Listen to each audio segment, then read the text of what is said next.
नमस्कार मंडळी, मी आत्ता उभा आहे हिंदकेसरी पुसेगावच्या फाटीवर. तयारी तुम्ही बघू शकता, तयारी चालू आहे. बॅरिकेड्स लावलेत, महत्त्वाच्या फाट्या सगळ्या आखणी झालेल्या आहे आणि बाकी तयारी चालू आहे. तुम्ही बघताय रोलरनं चालू आहे, सगळ्या गोष्टी सपाटीकरण चालू आहे. त्याच्यानंतर JCBच्या माध्यमातून काय काय गोष्टी इथं केल्या जातात. अजून काय काय प्रश्न आहेत त्याची उत्तरं घेऊया. पूर्ण संयोजन कमिटी आहे, तर काय काय गोष्टी विचारूया. झाली तयारी एकदाची? मैदानाची तयारी चालूच आहे.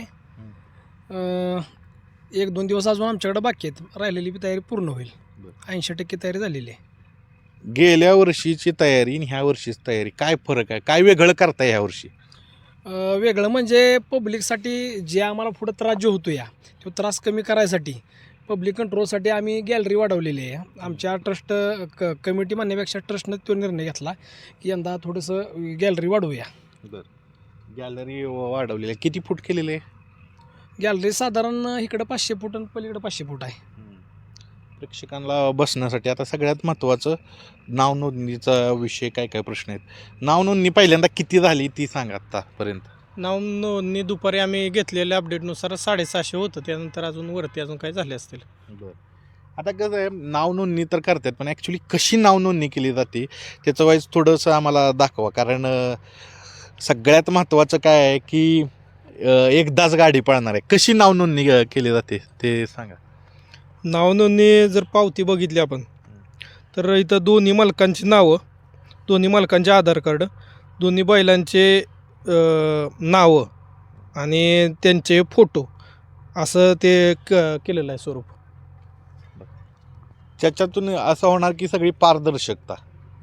पारदर्शकता म्हणजे प्रत्येकाला मैदानावर पुसेगावमध्ये पाळायची इच्छा असते, पण जास्त पावत्या जर कुणी मागच्या 5-6 पावत्या झाल्या होत्या तर त्या 5-6 पावत्या झाल्यामुळे बऱ्याच जणांना इच्छा असूनसुद्धा पळता आलं नाही. कारण आपण लिमिटेशन ठेवतो आहे. 1201 मागच्या वर्षी 1199 होतं, यावर्षी 2 वाढवलेत आम्ही.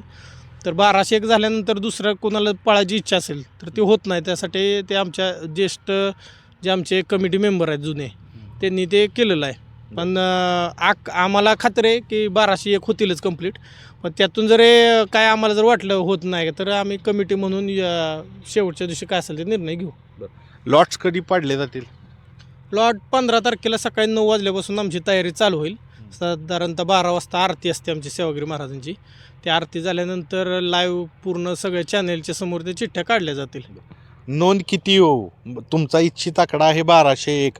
जरी कमी झाली तरी ती पाडणारच नोंद 15 तारखेला. हो, आमचा जो निश्चित आकडा आहे तो कंप्लीट झाला की आम्ही ते लॉट्स पाडणार. आणि एक पावती घेण्याचा निर्णय, त्याबद्दल कौतुक आहे आणि हे झालं पाहिजे. बरेचशे बैलगाडी मालकांची इच्छा होती, पण त्यातून काय व्हायचं, जे समजा जादा पावत्या टाकल्या तर त्यातून एक काळा बाजार तयार होतात. ते रोखण्यासाठी हा चांगला एक उपक्रम आहे. तेच ते आमचे एक 2-3 ज्येष्ठ जे आहेत आमचे कमिटी मेंबर, त्यांनी तो सुचवलेला पर्याय आहे. त्यानुसार आम्ही आत्ता सध्या तरी आम्ही तेच फॉलो करतो पूर्ण कमिटी. पण आम्हाला गॅरंटी आहे 1201 होतील. पण जर आमचं टार्गेट पूर्ण झालं नाही तर काय करायचं ते आम्ही सगळेजण मिळून निर्णय घेऊ.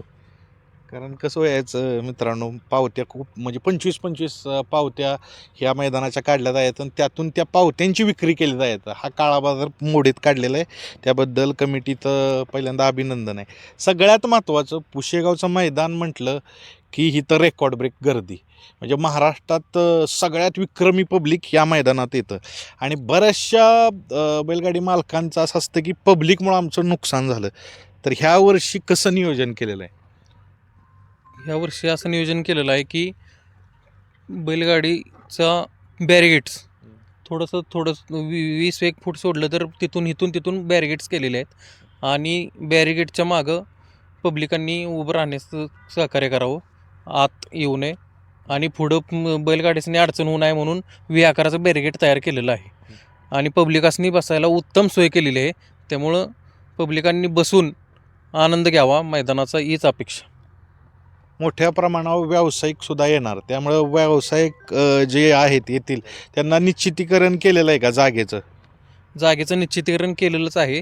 त्यांना आखून दिलेलं आहे. दोन्ही बाजूला 2 साईडला फाट्या टाकून ट्रॅक्टरची तासं टाकून दिलेली आहेत. मध्ये रस्ता 50 फुटाचा ठेवलेला आहे. तर त्यावर रस्ता सोडून त्यांनी त्या फाटीच्या मागं आपला व्यवसाय टाकावा, कुणालाही येणं जाणाऱ्याला अडचण होऊ नये आणि तुम्हालाही व्यवसाय करताना अडचण होऊ नये असा ते उद्देश साधूनच तुम्हाला ते केलेलं आहे. महाराष्ट्राच्या विविध भागातून बैलगाड्या येतातच, तसं परराज्यातून गाड्या येतात, तर त्यांची सोय केली का? कारण हा भाग अनोळखी असतो, तर खाण्याची सोय असेल किंवा जे बैलगाडी मालक येते तर राहण्याची सोय अशी केली का काय? पुसेगावचे हे सेवागिरी महाराजांच्या 78 यात्रेचं प्रदर्शन आहे. तर यात्रेतली सर्व सोय फाटीची वगैरे व्यवस्थित केलेली आहे, बसण्याची वगैरे. तशीच आपण म्हणल्याप्रमाणे जे लांबून बैलगाडी मालक येणार आहेत त्यांच्यासाठी रस्ता कुठं वगैरे चुकू नये असं एक मॅप तयार केलेला आहे.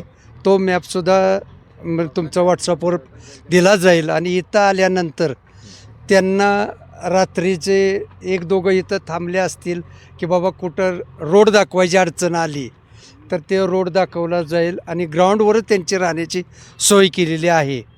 जर त्यांना तशी अडचण येऊ नये म्हणून लाईटची व्यवस्था केलेली आहे. म्हणजे साईडनं आत तर केलेलेच आहेत फाटीवर, पण साईडनं लाईटची सोय करून पाण्याचे जागोजागी टँकर उभे केलेले आहेत. आणि एखाद्या मालकाला जर खाण्याची जनावरांची सोय नसेल किंवा त्याच्याकडून काय राहिलं असेल वगैरे तर तशा मालकाने जरी कॉन्टॅक्ट केलं तरी त्याला बैलासाठी वैरणगाडीची सोय केली जाईल. अजून एक सगळ्यात महत्त्वाचा पैलू बैलगाडी मालकांसाठी ही फाटी कशी असणार आहे ती प्रत्यक्ष बघूया.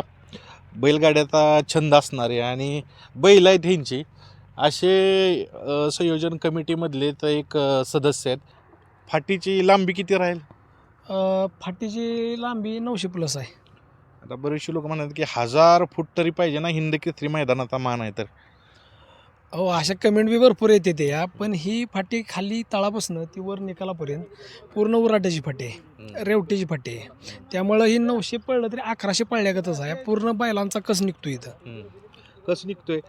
रेवट्याची फाटी असली तरी तुम्ही सपाटीकरण करण्याचा प्रयत्न करताय. रोलर बघितलेला आहे पण त्याचं सपाटीकरण चालू आहे. सपाटीकरण म्हणजे या मैदानीला म्हणजे या फाटीला एवढं कष्ट घेतलं या की नुसतं आखूनच आम्ही थांबलेलो नाही. आखून पहिल्यांदा बारीक सारीक सगळा खडा, मोठा खडा, दगडं सगळी विचून त्याच्यानंतर पहिल्यांदा फिनिशिंग करून घेतलं पुढच्या ब्लेडच्या ट्रॅक्टरनं. त्याच्यानंतर पाणी मारल्यानंतर रोलिंग मागं चालू आहे बघा. रोलिंग झालं की एक दिवस थांबून पुन्हा पाणी, पुन्हा रोलिंग, अशा पद्धतीचं क्लिअर आणि चांगल्या पद्धतीचं मैदान करायचे. आतली रुंदी किती राहणार आहे फाटीची? साधारण 15 फूट आहे बघा आत. अहो थोडं जवळ बघूया फाटी दुसऱ्या जाऊन, कारण काय होते ते तुम्ही सांगणं प्रत्यक्ष आपण बघूया. कारण आता तुम्ही ही फाटीत आहे आम्ही आणि हे बी आहेत, तर फाटी ही पूर्ण म्हणजे थोडी अशी रेवट असला तरी पण तुम्ही ही केली आहे त्याच्यावर पाणी मारून सगळ्या गोष्टी रोलिंग करून, त्यामुळे टणकपणा आलाय. टणकपणा आला आहे. तेवढं कष्ट बी घेतलेलं आहे आमच्या यात्रा कमिटीनं. म्हणजे चॅलेंजिंग असणार आहे बैलांना, चॅलेंजिंग असणार आहे. कारण हिंद केसरी किताब मिळवायचे म्हणजे ते सगळं चॅलेंज घेऊनच यश तुम्हाला भेटणार आहे. तुम्हाला सांगायचं म्हणलं तर आहे ना, पूर्ण आमची ट्रस्ट असू द्या, पूर्ण आमची यात्रा कमिटी असू द्या आणि त्याच्यानंतर पूर्ण आमचे ज्येष्ठ सगळे जे लोक आहेत, मार्गदर्शक आहेत, त्यांचं अगदी आमचे मठाधिपती सुंदरगिरी महाराज यांचं सगळ्यांचं लक्ष असतं या फाटीवरती, मैदानावरती. बारीक सारीक गोष्टी ते आम्हाला सांगून जातात आणि त्यातनंच आम्ही म्हणजे ह्या गोष्टी करत असतो. सगळ्यांचं मिळून कष्ट आहे. मित्रांनो बघू शकता रोलिंग चालू आहे आणि मैदान तर 16 तारखेला होते, पण त्याच्या अगोदर ही तयारी चालू आहे. 80% तयारी झाली आणि बऱ्याचशा गोष्टी नवीन केल्यात. एकच पावती असणार आहे. जाता जाता काय सांगाल?